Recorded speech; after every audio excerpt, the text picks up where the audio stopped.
ओम साई राम। बाबा का संदेश। यहाँ पे बाबा के श्री चरणों पे 3 नंबर रखे गए हैं। Number 3, number 6, number 9। आप बाबा का ध्यान कर जिस नंबर की ओर आपको लगता है कि इस नंबर पे बाबा के संदेश आपके हैं, उसका चयन कर लें।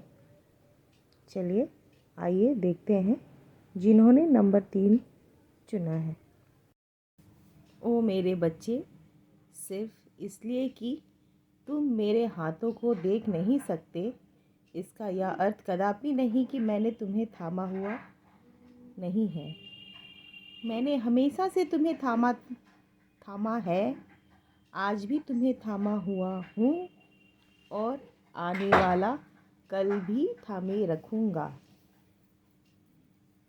तो जब चारों तरफ कोई रास्ता नज़र ना आए तो सच्चे मन से सद्गुरु साईं को याद करो और एक अंधे व्यक्ति की तरह अपने आप को साईं के हवाले कर दो और फरियाद करो, ए मालिक, अब मैं आपकी शरण में हूँ, तू चाहे जैसा रख। साईं अपने आप सब करता है, ज़रूरत है तो सिर्फ श्रद्धा और सबूरी की। बस बाबा के शरण में अपने आप को समर्पित कर दो। जो करेंगे साईं करेंगे और अच्छा करेंगे। अगर आपकी एक इच्छा पूरी नहीं हुई तो परेशान मत होना। क्या मैंने पहले आपकी कई इच्छाएं पूरी नहीं की है?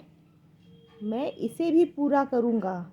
आप नहीं जानते कि मैंने आपके लिए क्या योजना बनाई है और मुझ पर विश्वास करें। घर में सुख बसाए रखने के लिए क्रोध को शांत होना आवश्यक है।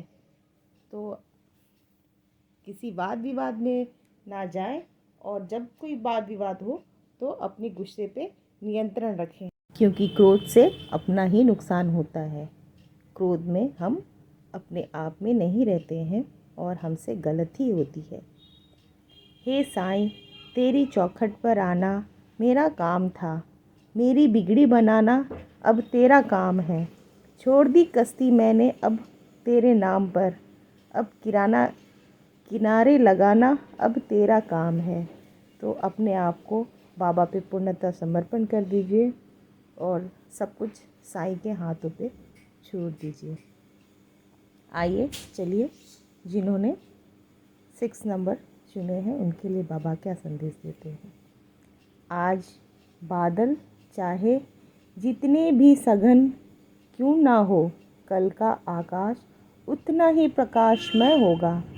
बरसने दो इन बादलों को वर्षा के रूप में और कर देने दो स्वच्छ तुम्हारे सभी कर्मों को। तनकीन मात्र भी या चिंता मत करना बच्चे कि तुम भीग जाओगे, बल्कि उन्मत्त होकर नृत्य करो इस वर्षा में, क्योंकि शीघ्र ही सूर्य तुम्हें गर्माहट देने के लिए चमक उठेगा और तुम्हें अपने प्रकाश से संपूर्ण प्रकाशित कर देगा। यहाँ पे बाबा कह रहे हैं कि आज अगर आप दुख परेशानी झेल रहे हैं तो हो सकता है आपके पूर्व जन्म के कर्मों का ये है, बट इसे घबराइए मत। ये पूर्व जन्म भी कट जाएंगे और आपके सुख अच्छे कर्म हैं वो फल आपको बिल्कुल मिलेंगे। इसमें चिंता मात्र मत करो, इसे स्वीकार करो और पूर्णतः अपने बाबा को समर्पण कर दो। जब एक कीड़ा शांत भाव और तत्परता से बड़ी काली मधुमक्खी का ध्यान करता है तो उसके प्रभाव से उसका उसी रूप में रूपांतर हो जाता है। उसी प्रकार जब शिष्य इसी तीव्रता से अपने गुरु की पूजा करता है तो वह भी अपने गुरु जैसा ही बन जाता है। जीवन का हर रास्ता आसान हो जाएगा। कल भी तुम्हारा गुलाम हो जाएगा। चेहरे पे हंसी आएगी, मस्ती की बहारें आएंगी। जिस दिन जुबां पे साईं का नाम हो जाएगा। बाबा कहते हैं कि वह दयालु है जो अपने प्राण को दूसरे पे न्यौछावर कर देते हैं। वो बाबा को अति प्रिय हैं। मेरे साईं, जब कोई उम्मीद ना हो तब उजाले की किरण है वो। मेरे साईं, जो कोई कभी चुका ना सके ऐसा अद्भुत ऋण है मेरे साईं। तो बाबा आपके मार्गदर्शक है, महागुरु हैं, परम ब्रह्म है। उन पे श्रद्धा रखिए, विश्वास रखिए। विकल्प मिलेंगे बहुत मार्ग भटकाने के लिए, संकल्प एक ही काफ़ी है साईं तक जाने के लिए। सिर्फ साईं साईं का नाम जपो, श्रद्धा सबूरी रखो, बाबा के दिखाए हुए राह पे चलो। अब जिन्होंने 9 नंबर चुने हैं उनके लिए बाबा क्या कहते हैं, बाबा क्या संदेश देते हैं। शारीरिक घाव का उपचार तो संभव है मेरे बच्चे, परंतु भावनात्मक स्तर पर दी गई पीड़ा या शब्दों के प्रहार अक्सर गहरे तथा स्थायी घाव छोड़ जाते हैं। ओ मेरे बच्चे, भूल से भी कभी किसी को कष्ट मत पहुंचाओ, कभी किसी की पीड़ा का कारण मत बनो। मात्र यही एक जीवन है तुम्हारे पास, इसे परोपकार और सत्कर्म करते हुए भली भांति व्यतीत करो। क्योंकि ये जो कार्य करते हैं, किसी को दुख देना, किसी को ठगना, किसी को धोखा देना, ये बाबा कभी पसंद नहीं करते हैं। तो बाबा कह रहे हैं कि जीवन हमारा एक मिला है, इसे परोपकार और सत्कर्म करते हुए भली भांति व्यतीत करो। उनके द्वारा बतलाए गए मार्ग में शुरू में तो सब कुछ बहुत ही आनंदमय प्रतीत होता है, लेकिन बाद में उस मार्ग में कांटे ही कांटे मिलते हैं और चारों ओर केवल कांटे ही होते हैं। तब विश्वास डगमगाने लगता है, सहज ही मन संशय में घिर जाता है और सोचने लगता है कि साईं इस मार्ग पर क्यों लाए हैं। और तब तुम्हें लगता है कि फिर भी तुम्हारा विश्वास, निष्ठा और श्रद्धा दृढ़ रहनी चाहिए। यह संकट ही असली परीक्षा होती है और इस प्रकार भक्त में श्रद्धा और विश्वास का बीज बोया जाता है। जब हमें दुख आती है ना, तो हम कहते हैं कि भगवान हमारी सुनते नहीं है, परेशानी होती नहीं है। लेकिन भगवान हमारे गुरु उस वक्त हमारी परीक्षा लेते हैं कि हमारी विश्वास, हमारी निष्ठा उन पर कितनी दृढ़ है। तो हमें असली परीक्षा तो संकट के समय आती है ना। और बाबा अपने गुरु, हमारे गुरु उस वक्त ही परीक्षा लेते हैं, हमारे विश्वास देखते कि हमारी विश्वास कितनी अटल है। और जो उस वक्त हम बाबा की परीक्षा में उत्तीर्ण हो जाते हैं, बाबा के हम भक्त प्यारे हो जाते हैं।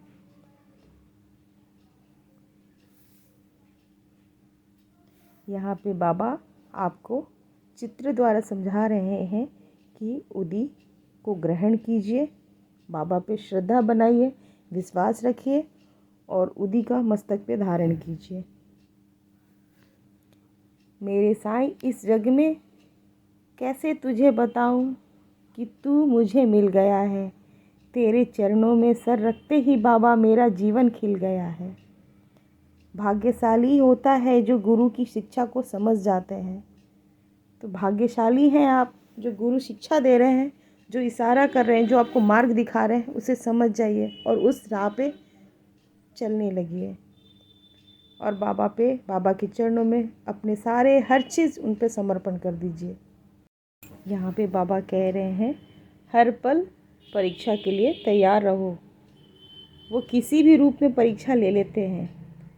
पता नहीं जिन्होंने 9 नंबर कार्ड चुने, मुझे ऐसे इंट्यूशन वाइब्स आ रही है कि बाबा आपकी परीक्षा लेने के लिए ले रहे हैं। तो आप बस बाबा पे अपनी आस्था बनाएं और बाबा आपकी उन पे आस्था श्रद्धा बनाइए और परीक्षा दीजिए और उत्तीर्ण हो जाइए। और बाबा आपसे कह रहे हैं हर पल परीक्षा के लिए तैयार हो। बाबा कभी भी किसी भी रूप में परीक्षा ले सकते हैं, आपको पता भी नहीं चलेगा वो किस रूप में आपसे परीक्षा लेके जाएंगे। ये थी 9 नंबर के लिए संदेश बाबा की। बाबा को चलिए हम सब धन्यवाद करें। धन्यवाद बाबा, आपने मेरे माध्यम से ये संदेश दिया। आपका लाख लाख कोटि कोटि धन्यवाद बाबा। गुरु ब्रह्मा, गुरु विष्णु, गुरु महेश्वर, गुरु साक्षात परम ब्रह्म तस्मै श्री गुरुवे नमः। ओम श्री सद्गुरु साईनाथ महाराज की जय। ओम साई राम। ये संदेश आपके जीवन में मार्गदर्शन बन रहे हैं तो कृपया इसे शेयर करें।